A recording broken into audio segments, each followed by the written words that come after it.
कोल्हापुरात जिल्हा पुरवठा अधिकारी, निवासी उपजिल्हाधिकारी तसंच अप्पर जिल्हाधिकारी या पदांवर सलगपणे काम केलेले संजय शिंदे यांची पुन्हा कोल्हापूरचे अप्पर जिल्हाधिकारी म्हणून झालेली नियुक्ती चर्चेचा विषय ठरली आहे। ज्या ठिकाणाहून संजय शिंदे यांची बदली करण्यात आली त्याच ठिकाणी पुन्हा नियुक्ती का असा सवाल उपस्थित करत प्रजासत्ताक सामाजिक संस्थेचे अध्यक्ष दिलीप देसाई यांनी या नियुक्तीमध्ये आर्थिक देवाणघेवाण झाली आहे का याची चौकशी व्हावी आणि हा आदेश रद्द करण्यात यावा अशी मागणी त्यांनी मुख्यमंत्र्यांकडे ईमेलद्वारे केली आहे। जर याची दखल घेण्यात आली नाही तर न्यायालयात जाण्याचा इशारा देसाई यांनी दिलाय।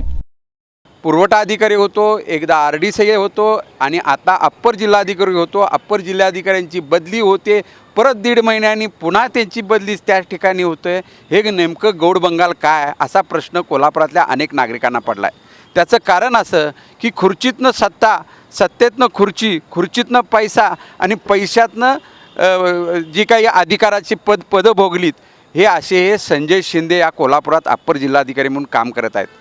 हे नेमकं विकत कोणाला घेत आहेत तर नगर विकास मंत्रालयातले काही सचिव सरकारी बाबू आहेत, यांच्याकडे लाखो रुपयाचा व्यवहार करून त्यांना कायमस्वरूपी या पदावर बसवलं की काय अशी अनेक लोकांच्या शंका निर्माण झालेल्या आहे।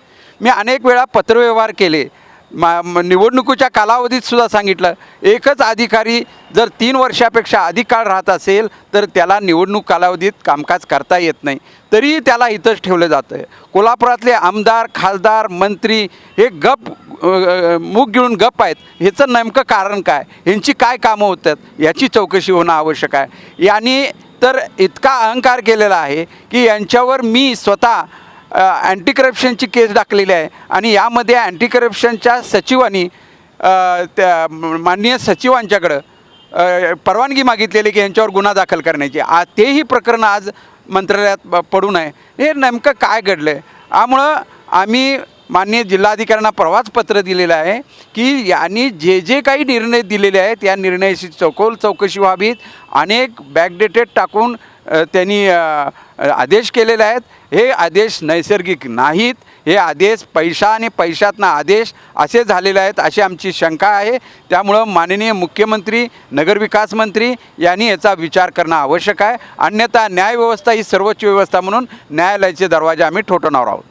संजय शिंदे यांचे अनेक आदेश वादग्रस्त असून त्यांचे आदेश, प्रलंबित खटले इत्यादीबाबत 9 एप्रिल 2026 रोजी निवेदन दिलं होतं, ते सुद्धा अजून प्रलंबित असल्याचं दिलीप देसाई यांनी सांगितलं।